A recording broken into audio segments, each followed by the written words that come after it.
Good evening, everyone. This is Tracy King, the Bulletin Board Lady, here for another Workstation Wednesday episode. Thanks for joining me. While everyone is getting in, I'll just tell you a little bit about myself. I blog at mrskingrocks.blogspot.com. You can find me on Twitter at Tracy King. On Instagram, I'm the Bulletin Board Lady. And, well, I guess if you found me on Facebook, you know where I am there. For other resources, you can find my resources on sale on Teachers Pay Teachers. I'm the Bulletin Board Lady, Tracy King there. And you can also find me at thebulletinboardlady.com. A couple of weeks ago on Workstation Wednesday, I started talking to you about some of the workstations that I use as the culminating activity at the end of my Instruments of the Orchestra unit. And we talked about using dabbers and hole punches and little instrument cards and several other activities that I use for Instruments of the Orchestra. And tonight I'm going to talk to you about a few ways that I use technology to teach Instruments of the Orchestra and some of the activities I either do as we're going through the unit when we're learning about Instruments of the Orchestra, or some workstations that I include in the culminating round of workstations after we've hit all the major families, or some that I just use sometime later in the year, or maybe even with my 4th or 5th graders, to kind of review Instruments of the Orchestra, because I don't think there's ever anything wrong with reviewing, and sometimes reviewing feels like, brand new teaching. So review is pretty important. So let's start with virtual reality in the music room. This is something that I've just been dabbling in a little bit, but wow, the kids love it so very much. So the first thing that I did was I went on YouTube and I thought, what do I have that's out there that's free? Because I'm a teacher and I'm poor and free is good. And I found a few videos that were shot with 360-degree cameras that give you that virtual reality feeling. So I picked up some virtual reality goggles. I think I got these at like Five Below. I've seen them at Walmart and Target and lots of other places. These do not have to be the super fancy high-tech kind. Mine actually just kind of work to hold like phone-sized devices. And then you pop them in and you look through the goggles here. You can even put the strap over your head to hold it in place. These also come with earbuds that you can connect so that only you can hear the sound that comes out of them. I don't use the earbuds in my classroom because I don't know, is it weird to just shove those little things into any ear that comes up to these? It kind of grossed me out a little bit. So we don't do that in my classroom. But if your kids already have earbuds or headphones that they use at school, I know most classes have, something set up for that, then you may want to consider it. The noise has never been unbearable or even disturbing of other stations that are going on, so that hasn't been a problem. I do have to tell kids before they put these on that they shouldn't walk around, because once you get these puppies on, you get kind of immersed in, if I move this way or that way, I can see different sides, or I can look up at the ceiling or down at the floor, and my view changes. And that's, the glory of virtual reality, but it can also mean that they can crash into each other or into stuff and get hurt. So I always have them either sit down or know that, their feet are planted. They can turn, but they can't walk because it wouldn't be very safe. So I'm going to show you what happens when you put the goggles on in just a minute, but a couple more things to talk about with that. So what these kind of goggles take are like phone-sized devices. Now, I had 2 or 3 old phones that I was able to use. You just need a device that's going to be have internet access. So if you had parents that would donate some old phones, or you just had them laying around around. As long as they can access your school network to get on the internet, then you should be good, because that's really all they're going to need for that. I put out in my newsletter several times trying to get old phones, like even like old, they were sure they weren't good for anything else. Well, they probably would still get internet access, and I could use them in these devices. That was the toughest part for me, because I didn't get any donations. I couldn't convince anyone to give me their old phone, which I understand. Some of them were giving them to their kids already, and some were trading them in for the newer, bigger, faster model and all. But that was probably the most challenging part of adding the VR in, was getting the phones to do that.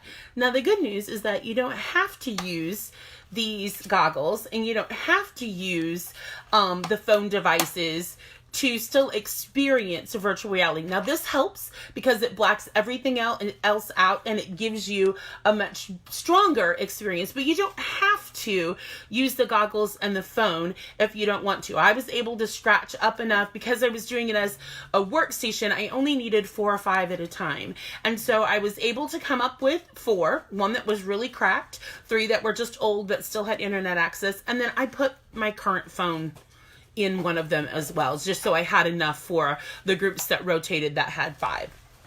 And that worked out pretty good for me. So what you do what I did is I set up a web page that already had some links that I knew were appropriate for them to visit. I didn't just say, go find some virtual reality, kids. Yeah, no thanks. So what I did was I made a little web page, and I've shared that in the resources. If you look up in the description of this video, there's a page that you can go to, and the website I'm about to show you is one of those links. So let me turn you around. I know I always feel like we're so close when I do this. And the page that you'll come to looks like this, and it has some orchestra experiences. So this is what I use when I want them to take a virtual orchestra experience. So let me just click on one and pull it up. And this is all YouTube, so occasionally you get ads. And there comes the sound. Oh gosh, look how dirty my screen is. Holy moly. You think I would have wiped that off or something before we started. Okay, that's better. So here they are warming up.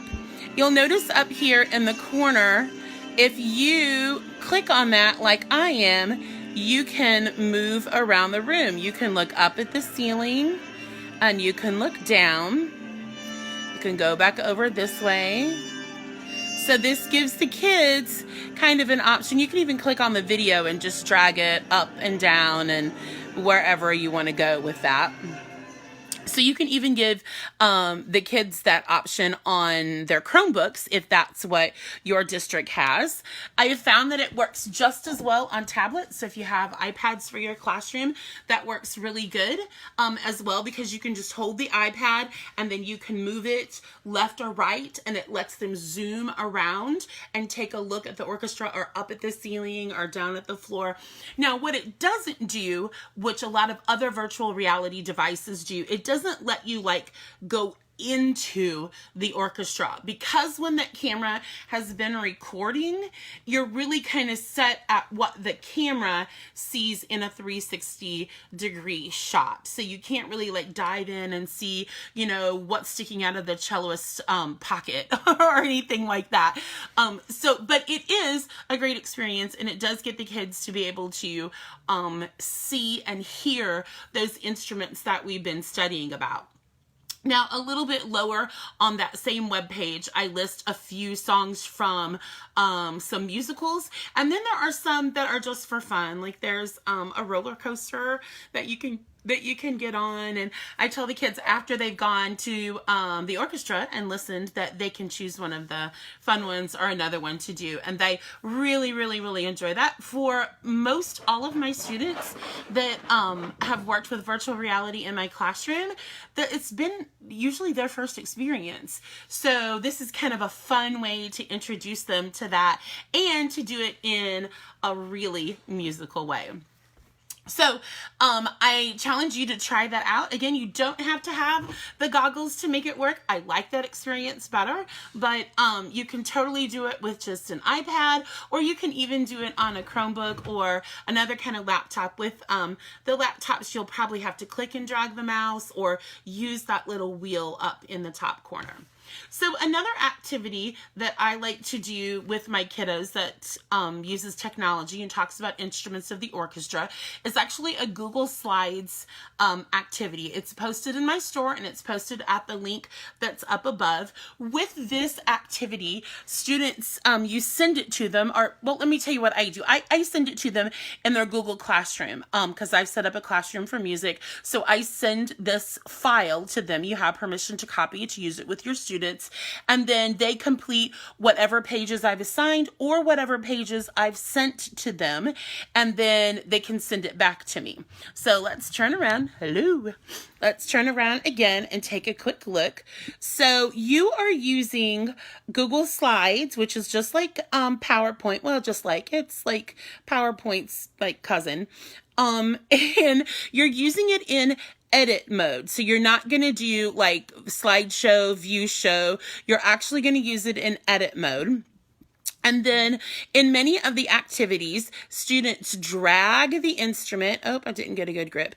They drag the instrument to the category that it should go, and when they're finished, then they would send this back to you. And that's more a Google Classroom kind of thing.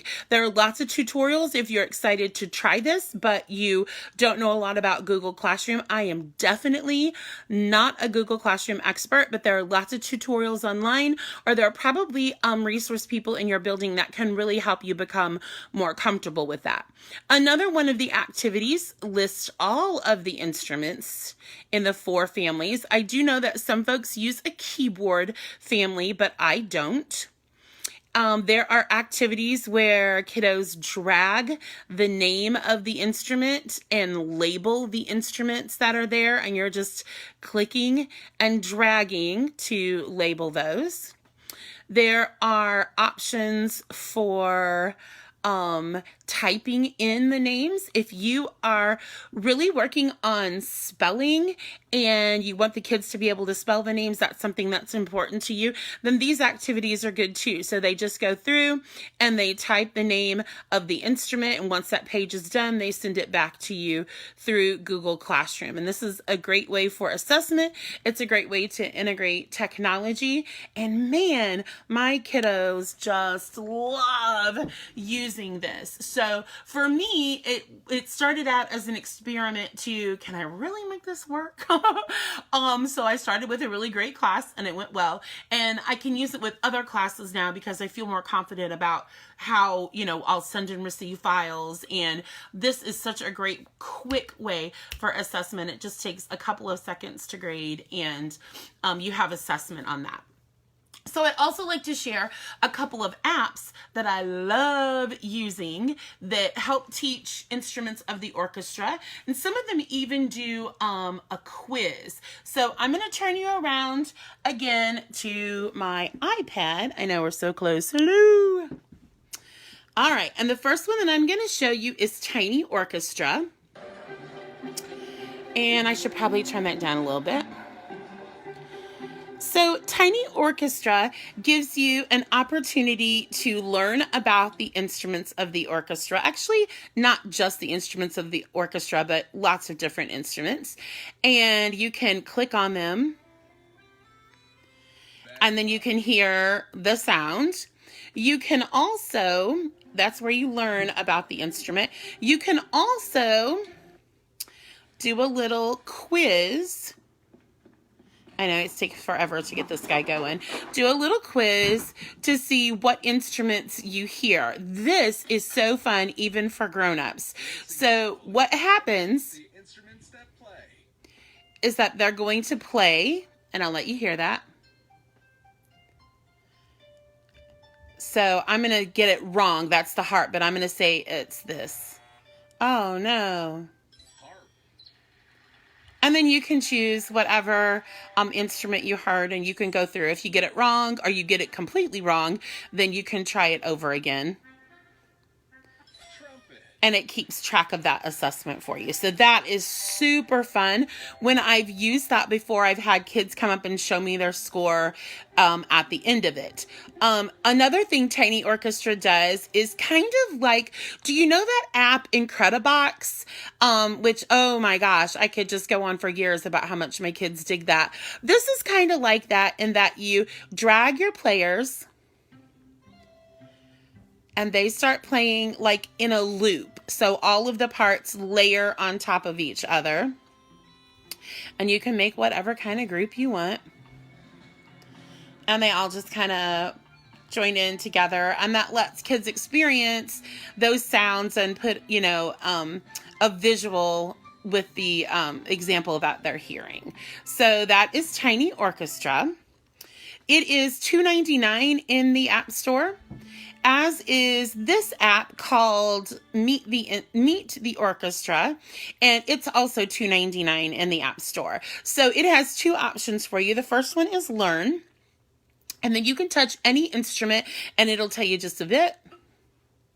Woodwind section. So here's... And you can hear each of the instruments, and it names the instruments. So this helps students that learn more by hearing rather than by reading. And then their quiz section, I just love. Let me go all the way back to it and click quiz.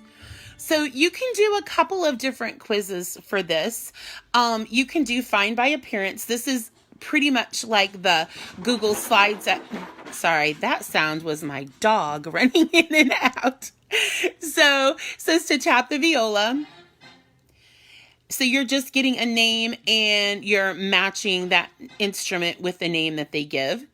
You can also do it so that you find it by sound. And this one again is the one that I really love to use. So here's the sound. Okay, that was totally my dog that you hear huffing in the background. Oh my gosh. And then you press the instrument that you think you heard. I'm actually on the second loop, so they were playing two instruments in a row. But it starts out that it's just one instrument. So the next one that you can do is to find the order. That's actually one that they have two different instruments play, and you press two different answers for what one that you heard first and one that you heard second.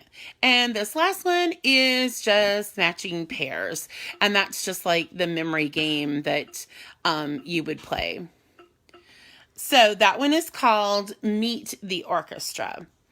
So those are some of the techie ideas that I use with my kiddos. There are other websites and things that we go to, but you probably have those in already saved and maybe already explored. So I wanted to hit some of the things that I wasn't sure if you would have. And then at the end of many of my Instrument of the Orchestra classes, when that's the topic we're hitting hard, I'll use exit tickets for my assessment, and these are also in my store. This one is naming an instrument out of each of the families, or naming 3 instruments out of each of the families. This one is comparing the guitar and the violin, and there are all sorts of different kinds of exit tickets in there. Sometimes I just want them, sometimes they're just like a group of instruments, and I want them to circle the instruments that are in the string family.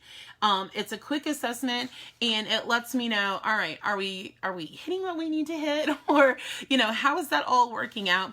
They come 3 to a sheet to save paper and to save time. And I don't do these every week because I don't know any other class that teaches for 50 minutes and then gives a quiz or gives a test. And I don't think it's fair that we do that to our kids in music, even though we only see them maybe 8 times a quarter. It's just not logical that we would have 8 assessment grades in that time. It's just, it's not good teaching.